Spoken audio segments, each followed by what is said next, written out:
So welcome everyone. My name is Lucas Chiusoli. I'm ILSC's director and I'm also state delegate for New South Wales for English Australia. And I'm here today with Ian Ed, who's the CEO of International Education Initiatives, working a consulting firm working with people who want to enter the international education industry in Australia. They've helped colleges achieve profit and growth transformations, investors build buy and sell colleges, and software companies build market-changing platforms. They've also worked with peak bodies and government to facilitate strategy development, produce market research and analysis, and develop policy positions and publish economic impact studies. He is a good friend of mine and also has been working in this industry for over 20 years, has launched, run, and worked in colleges of all types and sizes, being academic, a marketer, business executive, and entrepreneur. He's previously worked on the board of English Australia and studied New South Wales, and today he's here to represent English Australia and give you guys an update on Australia. Over to you, Ian. Thank you for joining us. Thank you very much, Lucas, and good morning, everyone. Although I think it's only Lucas and I who are good morning, and it's not quite morning yet. It's a bit early for that, but hello, everyone. As Lucas said, I'll be sitting in today and presenting on behalf of English Australia. Brett Blacker, the CEO of English Australia, wasn't able to make the session, but I've spoken with Brett and have done a lot of the research. So I'm quite ready to talk you through where Australia sits at the moment. And basically look at, as is true the world over, the impact of COVID-19 has been very severe here. The English language sector in Australia has been hit very hard, as I'm sure everyone expects. But in the global context, Australia has fared relatively well, I mean, in terms of COVID cases and deaths and the economic impacts, in the context of how other countries are faring. And, while Australia seems to be averaging fewer than 20 new COVID cases a day, and has seen fewer than 30,000 in total, other countries who are less fortunate are surpassing that total on a daily basis, and the US is not doing well at all. I think I saw they went over 180,000 new cases in a single day the other day. So, the sooner we get vaccines and so on, the better for everyone. Australian businesses and the economy here in general has also really benefited from a very robust and very quick introduction of a strong stimulus package from the government, both at federal level and at state level, and that's kept many businesses afloat despite the circumstances, and that's certainly true in the language travel sector as well. Sadly, we have lost a small number of wonderful businesses, but fortunately, the vast majority are still standing and really just waiting for things to shift and for students to start coming again so they can start doing what they do so well. But just looking through the timeline, if I can just briefly to just give you a quick orientation to where things have worked for Australia. The first restrictions were placed on Chinese nationals when the virus appeared to begin there, and that was way back in February 1st this year. It feels like a lifetime ago. And then that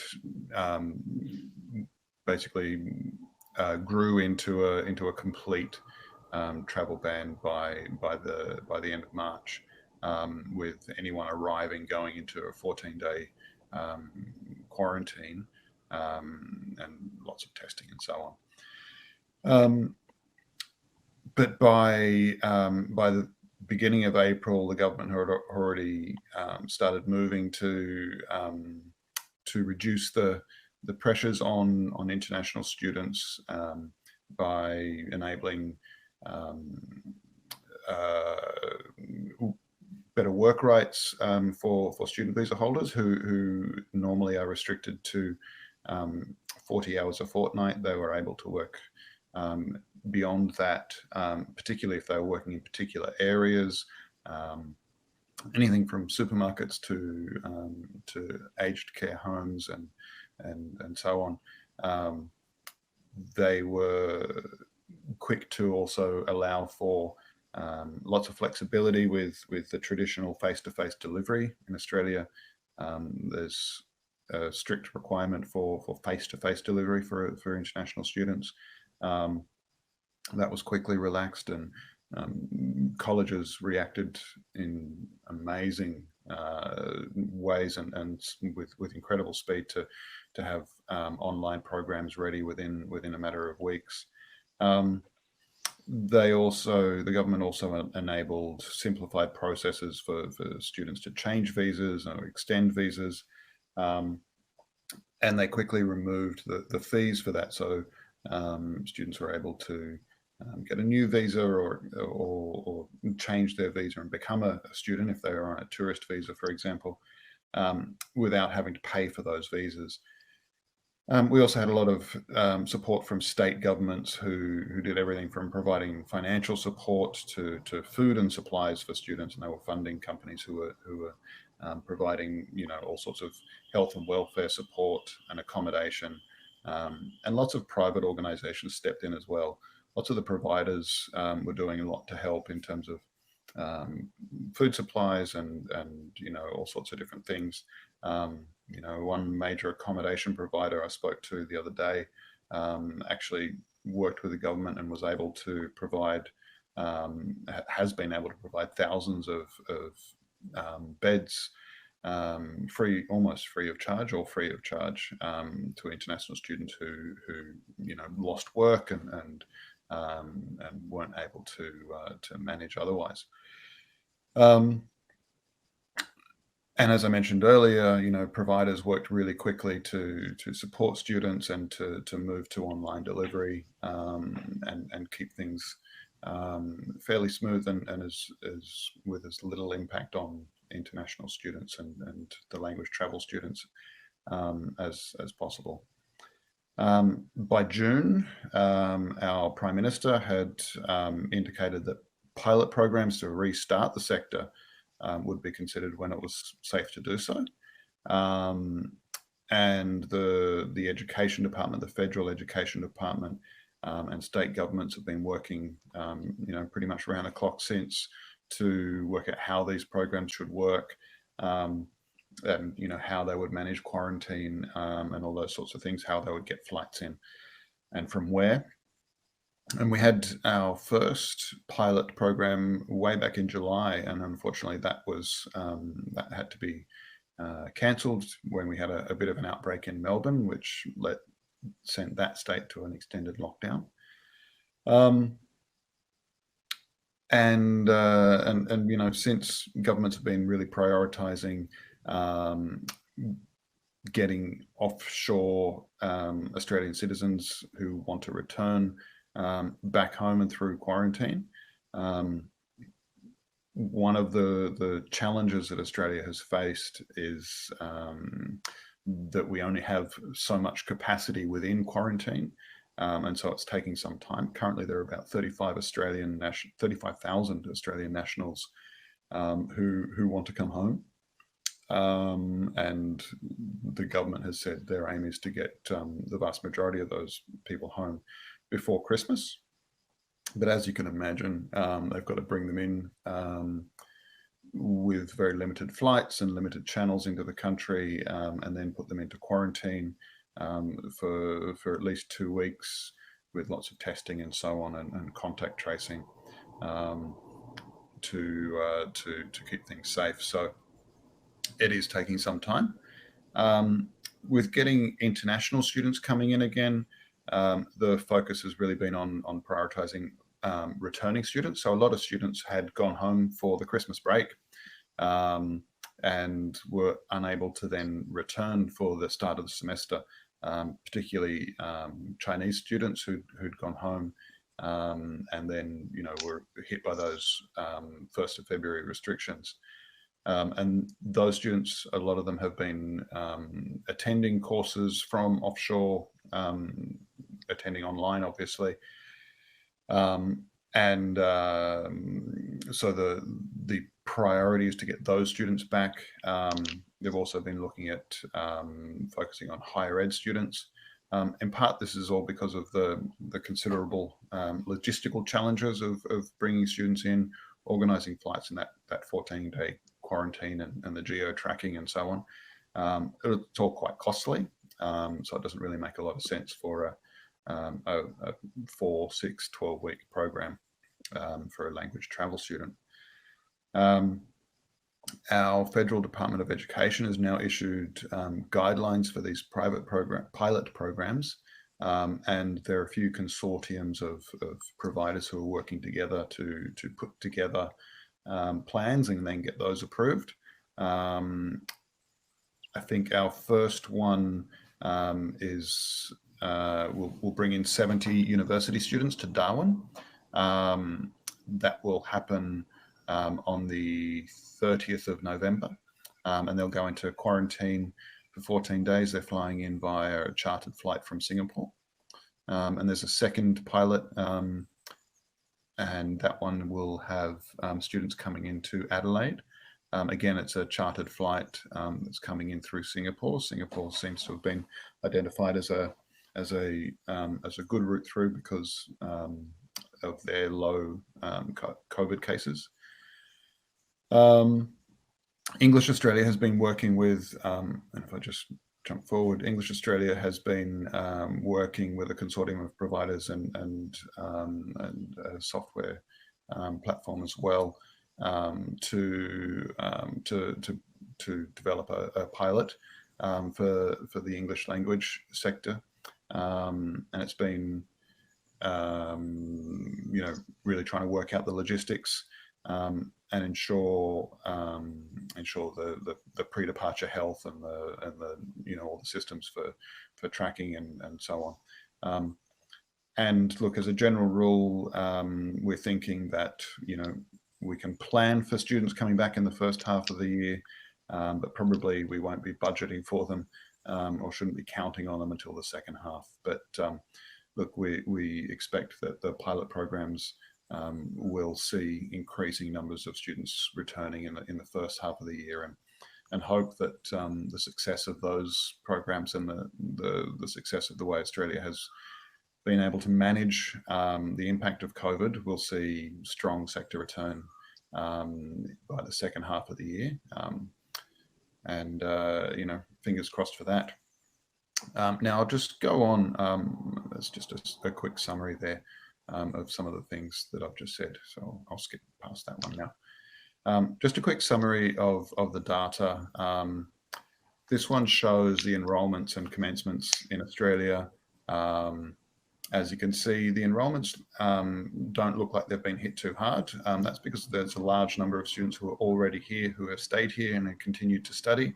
The vocational sector has been taking on more students as they come out of English language programs in schools, and they've been doing quite well. But if you look at the commencements, you can see that those are well down. Those are new students starting. Now that also shows for the full year. So the beginning of the year tends to be a very busy time. So the vast majority of those would have come in at the beginning. And if we look at a month by month, we can see those commencements really falling away to quite a low rate by September. And these are just for the English language students. Now, a lot of those students are doing online programs or restarting after finishing a first program onshore, restarting a second program. We just have a look at Q3, so July, August, September, we have some data here that English Australia have put together working with Bonnard. And they have worked with providers to create a study. Now, this is based on a sample of 85 colleges. It's a very good cross-section. So the numbers might not be representative, but the proportions, I believe, certainly would be. In terms of student numbers in Q3, we're about 74% down on last year, and similar with the number of student weeks. So it's a pretty severe hit by this stage of the year. And you can see how that's progressed through Q1 with just a small change into Q2 and then Q3. You can also see, looking at 2019, there's a fairly seasonal nature to the numbers coming in to the English language sector in Australia. And that's the total weeks. And again, you can see those same trends happening there. If we look just at the September commencements, so new students starting, again, you can see the same sort of proportions with the year to date now well down on 2019. Now, this is an interesting one. What Bonnard have been able to show is where students are studying. So why it's interesting is because in Australia, traditionally you would see 100% face-to-face, and you can see that there's a small number who are blended, so they're studying 1 or 2 days in the classroom in the college, and then the rest of the time online, and that's helping alleviate the pressures of the need for social distancing and so on. Just looking at this one, we can see that we have 34% of study in English language colleges happening offshore. So these are students who are still in their own country, whether they had gone back there over a break or they've started a new course afresh, and they're studying with an Australian provider from offshore. The visa data shows the most immediate numbers. These are students who are being granted visas, and we can see the fairly devastating hit there to offshore visa grants, where in February they were or in March, I should say, the department stopped issuing visas until July, when they started again. And again, the applications being lodged, they stopped taking applications in March, and so those applications have started again, but obviously very, very slowly. And that's all. So I'll pass back to Lucas now in case anyone has any questions. Thank you very much, Ian. So if you have any questions, please add them to the chat here. And thank you for the interaction so far. Thank you, Ian. You're right. It has been a very, very challenging times, but as you said at the beginning, the government has dealt with this, and Australia's dealt with this in a very prompt and successful way in managing the situation, and has also shown and given support to our international students throughout, and showed commitment to bringing students back as soon as deemed safe. I think one of the things that stands out for me is how across the sector, whether it's accommodation providers, agents giving free services to students, providers, managing students' challenges and difficulties. There's so many people have stepped in. Even organisations outside the sector have stepped in to make sure that students are looked after. It's been quite remarkable. Correct. And one thing we have in Australia already is that spirit of collaboration amongst colleges, so especially in the early course industry, where we work well together. English Australia plays a big role in that. So and this was even more apparent during this pandemic, where we're all doing everything we could to make sure that the sector and the students were looked after. So and with that switch to online, I mean, watching that innovation of Yeah, providers who have been restricted to doing delivery fully face-to-face forever react within a week in a lot of cases to have a fully fledged, fully functional online program within a week. It was incredible. correct. And again, seeing everyone collaborate there, English Australia led lots of professional development programs to help teachers adjust and to help colleges adjust. The platform providers stepped in to help. Colleges were helping each other. Yeah, it was quite amazing. Yeah, absolutely. And as people say, we had 10 years of evolution in 10 months. Yeah. Some colleges were readier than others, had been investing or preparing for blended and hybrid delivery, and were able to just jump into that straight away. And like you said, there was a lot of professional development throughout the whole industry, led by English Australia, led by NIAS as well. So it's really good to see that colleges were able to quickly and successfully blend to that, and that they had the support from regulators who also Yeah. shifted the restrictions quite quickly.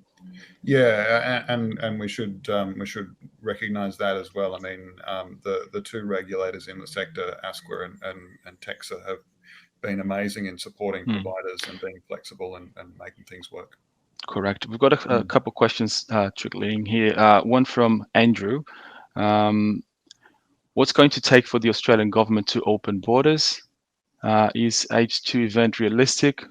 How they keep pushing things out? Look, I can't speak on behalf of the Australian government, obviously, but I think they're moving as fast as is reasonable, considering the risks. I mean, we've all seen the cases explode from one or two cases coming in. So, and they do have to prioritise Australian nationals returning. But I think they're doing everything they can. From a number of statements, it's clear that the Australian government greatly values the sector and wants to see it up and running again, and wants to see it, saved from the economic impacts. So I think as soon as is possible.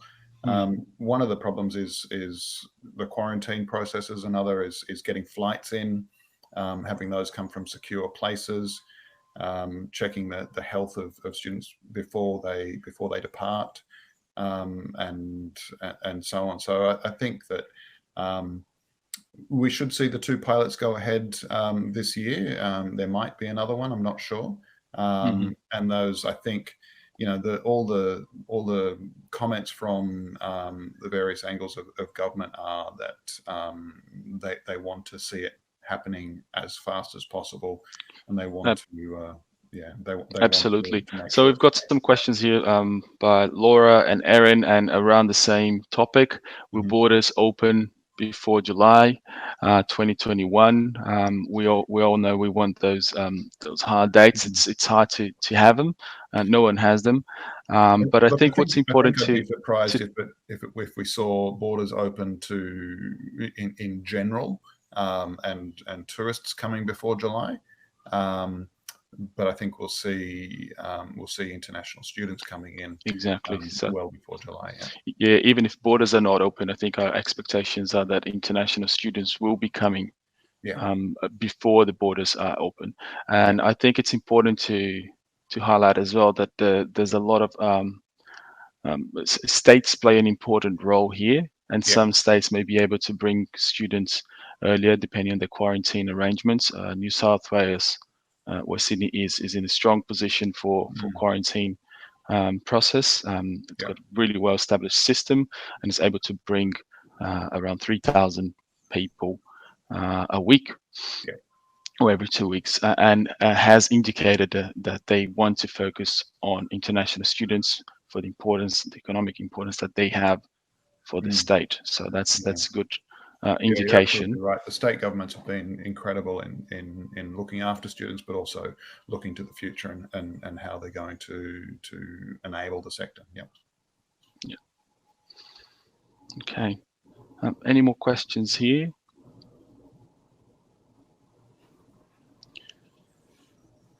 And while we wait for a few more questions here, I think, Ian, how would you, and you talked about this at the beginning, how would you compare Australia to other destinations for ESL in terms of management of COVID and the focus on international students? Yeah, look, everyone's doing things a bit differently, and I can't really comment. I haven't got on the ground intelligence on how things are happening and playing out in other countries. But I do know that if you look at the other key destinations, whether it's the US, Canada, the UK, you're seeing very high. I mean, the UK has just gone back into lockdown. The US is seeing over 150,000 cases a day, new cases a day.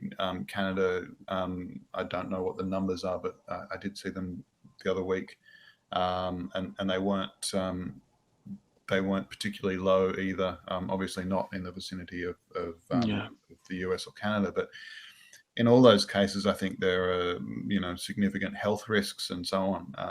I think Australia's worked really hard to minimise the risk to people in Australia, and I think that they won't be doing anything to jeopardise that.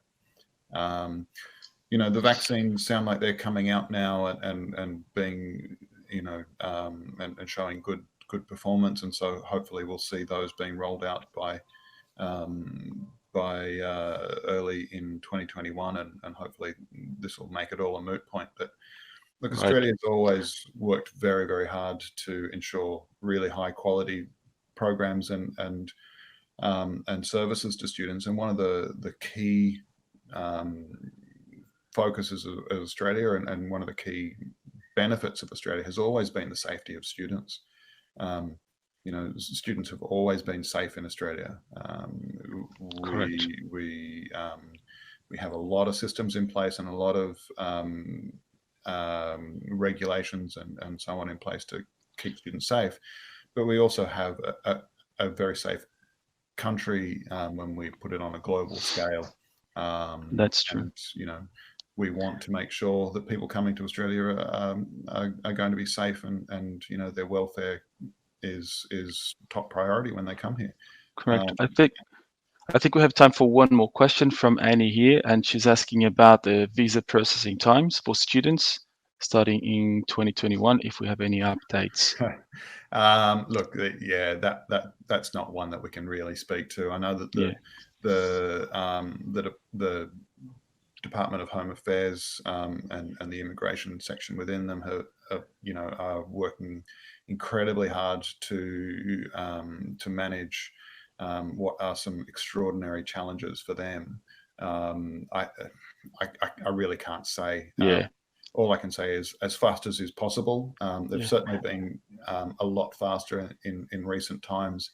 But under the strains that they're managing with, I mean, immigration is doing a lot of the heavy lifting when it comes to managing all incoming peoples, whether they're returning Australian citizens or not. And they're doing a lot of the heavy lifting when it comes to the contact tracing. So whenever someone comes into Australia, they need to be tracked because if it does turn out that they are infected with COVID, then they need to be able to work out who they came into contact with since they got back here. So it's an enormous task, and I think visa processing times we'll have to just wait and see.